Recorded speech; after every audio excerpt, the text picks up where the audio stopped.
Your Denver Broncos just signed the perfect Sean Payton guy who actually might be playing in the game against the Titans in just a couple of weeks. Another Raider is acting like they've arrived because they had a mediocre game in the preseason.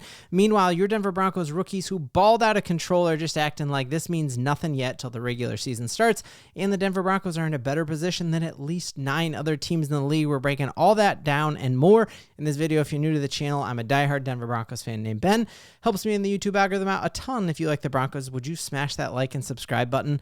So the Denver Broncos are looking like they're going to be down a starter going into the start of truly the season here. We are just on the home stretch here, and a player who played in almost 20% of our offensive snaps last year, Michael Burton, who's been held in and out of camp this entire preseason. The day we were there, he was in pads but didn't practice, and he is nursing a hamstring injury. They were planning on playing him last night.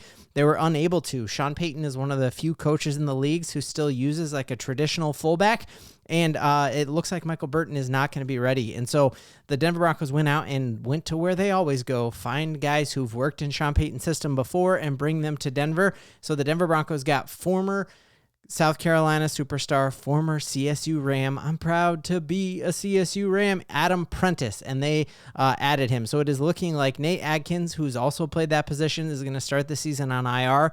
There's a lot of folks thinking that the exact same thing is going to be happening with Michael Burton. And so Adam Prentice, I think, is a huge, huge addition to this team. And I'm going to talk about why I think he's a perfect fit and why I think he's actually going to end up playing at least those first couple of weeks for us. Remember, last season, the Denver Broncos cut Michael Burton, snuck him through to the 53 by putting him on the practice squad, and I think I could see a very similar situation where he doesn't start on the 53, ends up being on that four-week temporary IR that you get a 21-day activation period after. But let's talk here about why Adam Prentice could be perfect for the system. First off, just looking very similar size to Michael Burton. Michael Burton is like 5'11 and 240, but he's 33 years old, and Adam Prentice is 28, so a couple years younger, 6 foot, 245. So he is an absolute bowling ball. We see him here as like the lead blocker for Alvin Kamara. This is exactly kind of like what I envision him playing this role for. Imagining him opening holes for RJ Harvey just makes me froth at the mouth. But on top of that, you see him do other things other than just like this lead block ability. So this is basically like what we used Michael Burton for a lot last season, and then that fullback dive when we were like right on the goal line. If the Broncos do end up cutting Audric Estime, you see our fullback truly being that power back that we have, knowing that like, hey, we need 1 yard. We're putting in our fullback and giving them the ball. There's some other things that you actually see him used for across the NFL. So when he played with the Saints, you can line him up here. He's very good in pass protection. I pulled up his PFF score, and then he also like has some wheels to him. And so here it looks like he's just in as pass protection, right?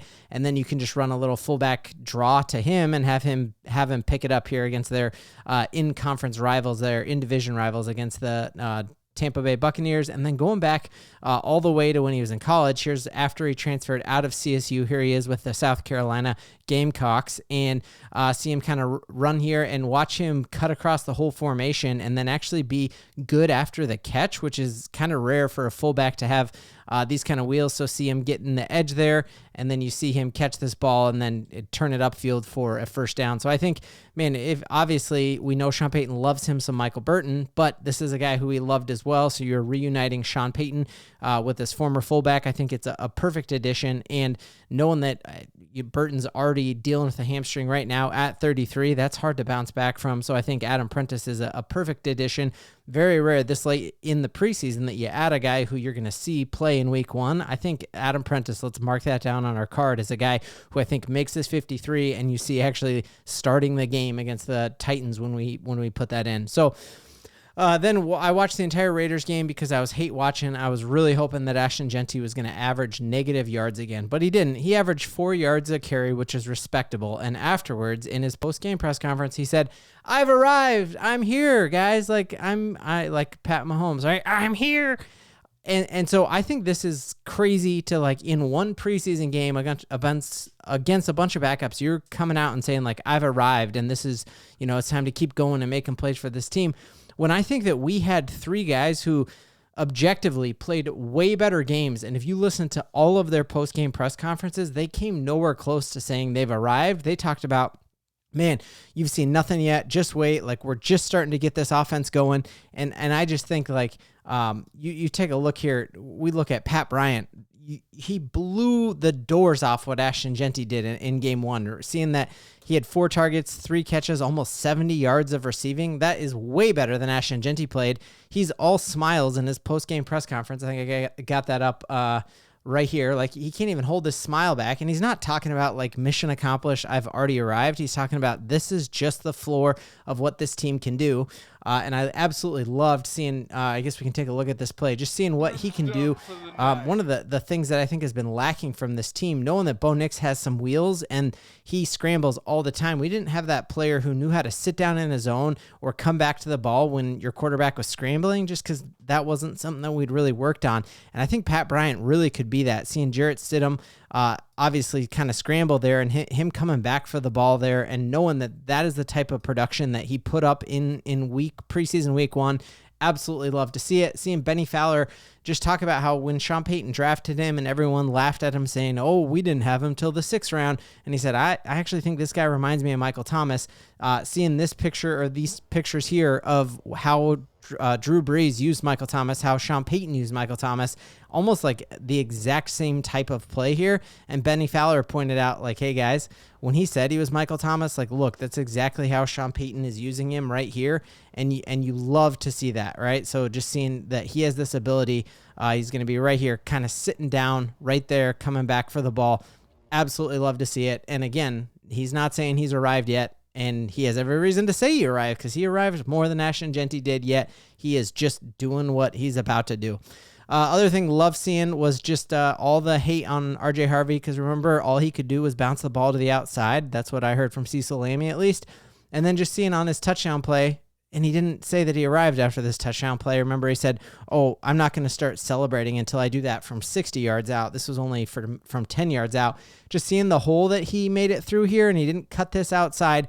Who in their right mind thinks that, like, that's a gap that you can squeeze? His ability to get skinny and get through that line, that is going to translate when you're going against ones, because you're going to have holes like that when you're going 1v1, knowing that this is going to be Quinn Miners making this hole for you, and just seeing that there are a lot of things that maybe don't translate when you're playing against backups. Absolutely, that skill set to make it through a hole that you couldn't even drive a Prius through, that is going to translate to when we have real bullets flying here in just a couple of weeks. Other player who I was just blown away at watching the all 53 of, or all 22 of, was Jonah Elliss, because I loved on this play, you had not 1, 2, but 3 different types of dudes try to take a shot at him and try to block him.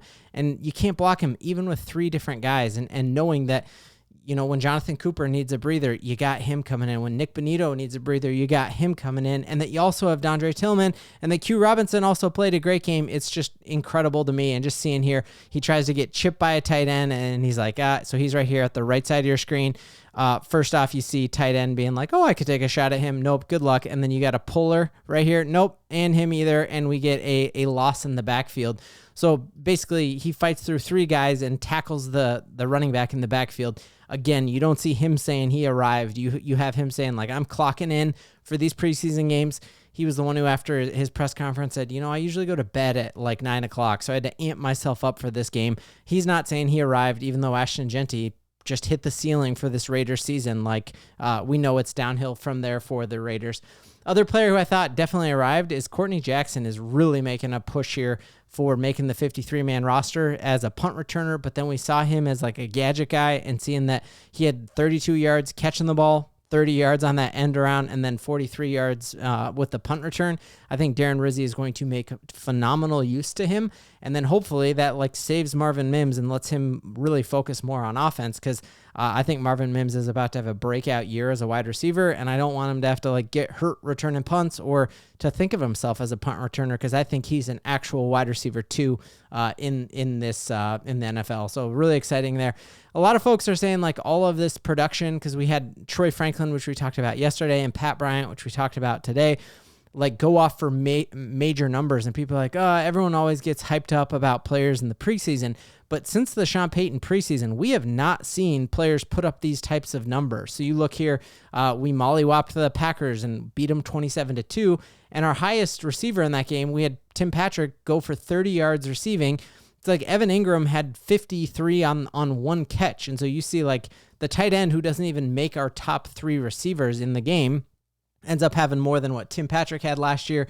And then similarly, like we beat the Colts. I was at this game. It was really cool. And you're seeing the highest receiver there was Cortland Sutton, had 2 catches for 35 yards. So it really is uncommon what the Broncos roster did, knowing that you had Troy Franklin, 2 tutties, like 60-something yards. You had Bryant go for 70 yards. You had 53 yards on 1 catch there from our tight end there, Evan Engram. And just seeing that in one play, he had about a quarter of our entire tight end production from last season.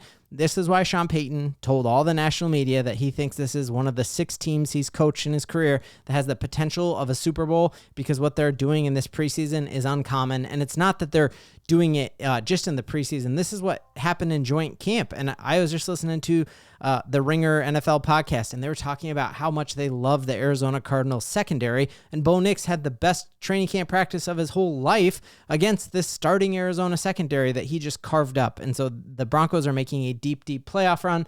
And then last thing I think is just seeing that things are shaping up perfectly for the Broncos. And you just look across the NFL and you have pandemonium in several different places. You got 3 players who have not even taken a single snap of practice because of contract holdouts. And all of these are situations that the Broncos could have been in, right? That we have an edge rusher and Nick Bonito who is practicing. He did have an operation on his foot and is going to be back this week. And he's not like Trey Hendrickson or Micah Parsons holding out. And the same thing could have happened with Zach Allen. The same thing that Terry McLaurin is doing with the Commanders, Cortland Sutton could have done, but he chose to sign with your Broncos. Then just seeing 3 teams who haven't named a starting quarterback yet. We know Stiddy would start in any of those places, and he's our backup. Stiddy probably would also start for the Miami Dolphins and also start for the Minnesota Vikings. And then lastly, just seeing that, when you have a quarterback at the end of their run, they're taking a ton of money on, and then they're injury plagued, and seeing that with Matt Stafford, that you don't got to worry about that with a young Bo Nix, who we still have 4 years of him on his rookie contract, which is just absolute phenomenal news. So clear out your January, clear out your first week of February, because the Denver Broncos are making a deep playoff run, and that's something we can all believe in. Oh, I would have bet my house on that going in. Come on.